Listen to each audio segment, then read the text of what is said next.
Rank 1, the clicker. You start with a phishing kit you didn't build and a Telegram channel full of strangers selling stolen trust by the thousand. The first scam page you deploy copies a U.S. bank login screen down to the spacing between the letters and the shade of patriotic blue. You buy 10,000 email addresses for less than dinner and learn that scale makes small lies feel like weather instead of sin. The first victim is a retired man in Ohio who types his password twice because the fake page lags under cheap hosting. You watch his credentials arrive in a panel like an order confirmation, and your hands shake harder than they should. You tell yourself it's just data, not blood, because distance is the first product cybercrime sells to the people who do it. Then the bank account balance appears, and numbers make morality feel negotiable in a way sermons never prepared you for. This is rank 1, the clicker, where crime begins with a copied page and a stranger deciding to trust the wrong screen. Rank 2, the Phisher. You stop buying finished kits and start customizing your own pages because better branding means better conversion, and better conversion means rent. You learn subject lines like weapons, urgent fraud alert, unusual login detected, verify now before account suspension. You mirror American institutions because Americans trust polished systems, and polished systems are easy to counterfeit when panic does the rest. You buy domains with one swapped letter and SSL certificates that make the browser display a comforting padlock above a lie. You run campaigns at dawn Eastern Time because payroll managers, nurses, retirees, and exhausted office workers click faster before coffee. Your inbox fills with credentials from schools, hospitals, payroll portals, and regional banks that never imagined you existed. You stop thinking about victims as people and start sorting them by yield because empathy destroys throughput. This is rank 2, the Phisher, where language becomes a crowbar and one good email opens 1,000 locked doors. Rank 3, the carder. Credentials turn into credit cards, and credit cards turn into your first real lesson in how many lives fit inside a billing address. You buy dumps from gas stations, restaurant chains, and e-commerce breaches, all neatly labeled by card type, limit, and region. The dark web doesn't call it theft, it calls it inventory, and inventory sounds clean enough to stack. You test cards with tiny online purchases because modern fraud is patient before it becomes greedy. When one goes through, you feel the rush of a burglar hearing the window open without a sound.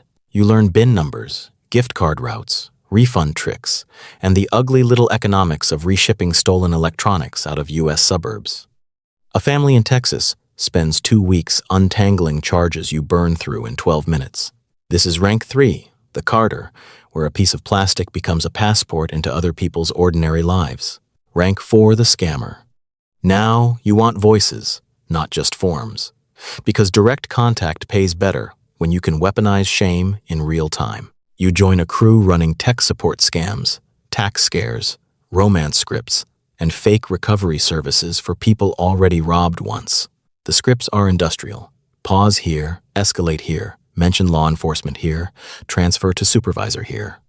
You learn the American accent isn't as important as confidence, because fear edits out imperfections better than any microphone filter.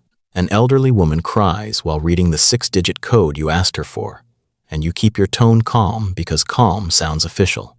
By the end of the month, you can hear loneliness, panic, and confusion within 3 words of hello. Your earnings triple, but so does the number of voices you hear after the laptop closes.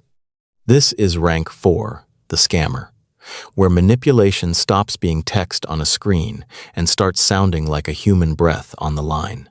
Rank 5, the money mule handler. Stolen money is useless until it moves, and movement is where amateurs get arrested and professionals get promoted. You recruit money mules through job ads, dating apps, student debt forums, and desperate messages promising remote work with flexible hours.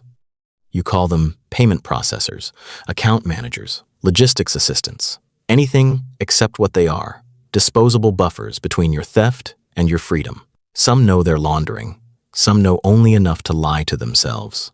All of them are cheaper than risk.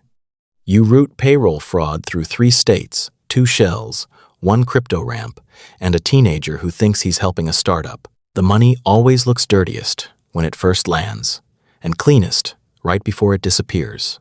When one mule gets interviewed by federal agents, you erase the chat, burn the account, and hire 2 more by morning. This is rank 5, the money mule handler, where stolen dollars learn how to run before the police learn where they landed. Rank 6, the initial access broker. You stop stealing small and start selling keys, because access scales better than any single scam ever will. Corporate credentials, exposed VPNs, remote desktop gateways, forgotten admin panels, unpatched appliances. You don't break companies anymore. You price them. An American hospital is worth more than a local business. A school district is worth less than a payroll provider. A defense subcontractor is the kind of listing people bid on quietly. You verify access without triggering alarms, then post the asset to an invite-only forum with screenshots, uptime, and privilege level. Ransomware crews, espionage crews, data extortion crews. They all shop from the same shelf if the door is good enough. You never meet the buyers. You just see the bids climb and understand that a username and password can now bankrupt a city. The blood is farther away now, which makes it easier to pretend there isn't any. This is rank 6, the initial access broker, where you stop robbing buildings and start selling maps to people who will. Rank 7, the Malware Builder.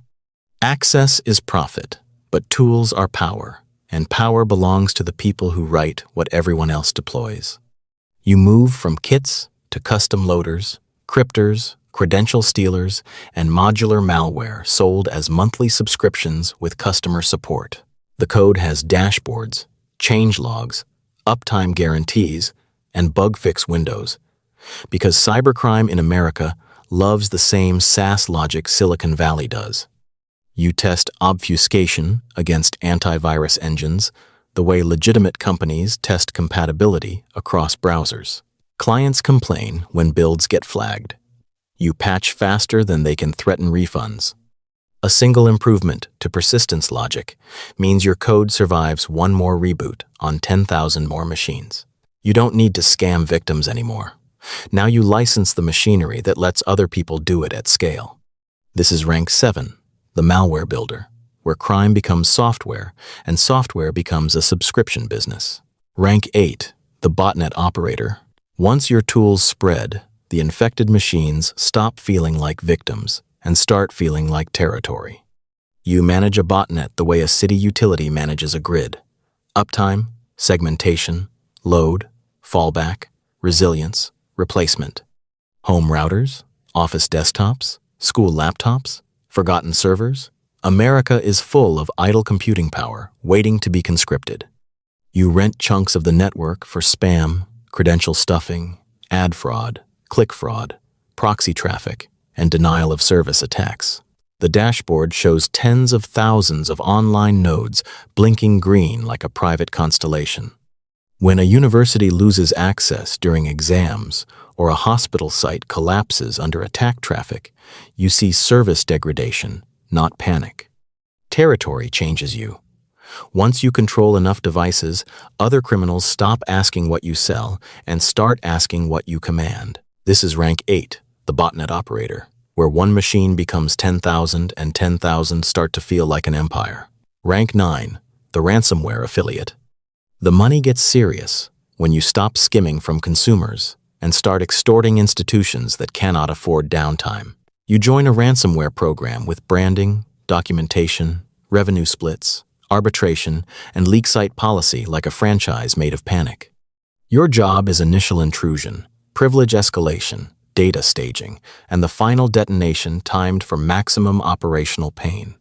You learn the American targets that bend fastest: hospitals, county governments, manufacturers, logistics firms, and mid-size companies with cyber insurance.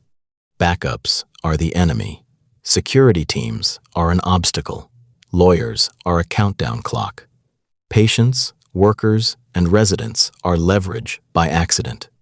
You watch a County 911 system stumble and tell yourself you only encrypted servers, not consequences. The first seven-figure payment lands in a wallet, and everything you used to call impossible gets renamed as normal. This is rank 9, the ransomware affiliate, where your income is measured in shutdowns and every payday arrives wrapped in somebody else's emergency. Rank 10, the laundering broker. Big money has a smell, and your new job is making sure nobody can trace it long enough to notice. You learn chain hopping, peel chains, OTC desks, nested services, mules with shell companies, prepaid instruments, gift card drains, and high-volume cash-out corridors. The job isn't to hide every dollar. It's to break the story into enough fragments that prosecutors get tired before they get clarity. Stablecoins move faster. Monero moves quieter. Cash still moves safest when handled by people who fear prison more than theft. You broker exits for crews you've never seen, converting panic profits into cars, property, gold, watches, and clean-looking business revenue. Every transaction teaches the same lesson. The crime isn't finished when the victim pays. It's finished when the criminal buys lunch without thinking about it. You are no longer close to the intrusion, only to the survival of everyone who profited from it. This is rank 10, the laundering broker, where stolen money stops looking stolen and starts applying for mortgages. Rank 11, the infrastructure chief. At this level, you don't run one scheme. You provide the skeleton every scheme hangs from. Bulletproof hosting, burner domains, encrypted comms, load balancers, drop servers, failover nodes, spam capacity, malware storage, forum introductions. You sell continuity. When takedowns happen, your clients don't ask if the police are close. They ask how quickly you can reroute traffic and restore operations. You have vendors under you, coders beside you, brokers above you, and criminals across half a dozen countries waiting on your uptime. The Americans hunting your network know pieces of the architecture, but never the whole organism, because the organism was designed to molt. You sleep in fragments. You trust nobody. You measure relationships by how badly they could destroy you if they turned state witness. The empire is bigger than your face, your name, and your passport, which sounds like power until you realize it also means you can never leave cleanly. This is rank 11, the infrastructure chief, where you stop committing cybercrime and start powering everyone else who does. Rank 12, the ghost admin. Nobody sees the top because the top survives by disappearing even from the people beneath it. You sit above phishing crews, malware crews, brokers, launderers, botnet operators, and affiliates without typing most of the code or sending most of the scams yourself. Your value is arbitration, protection, financing, introductions, sanctions on bad actors, and the quiet approval that decides who gets to keep earning. You can destroy an operation by freezing hosting, exposing keys, blacklisting wallets, or leaking one handle to the wrong buyer. Federal agencies know the ecosystem, but not the chair you sit in. And that uncertainty is the last luxury cybercrime offers. You own nothing directly. You say little. You move through delegates, dead drops, rotating devices, and identities built to burn without smoke. By now, the hardest part isn't evading law enforcement. It's remembering which version of yourself would still know how to live outside the machine. This is rank 12, the ghost admin, where you control an invisible industry worth fortunes and discover the loneliest part of power is that nobody can ever know you had it.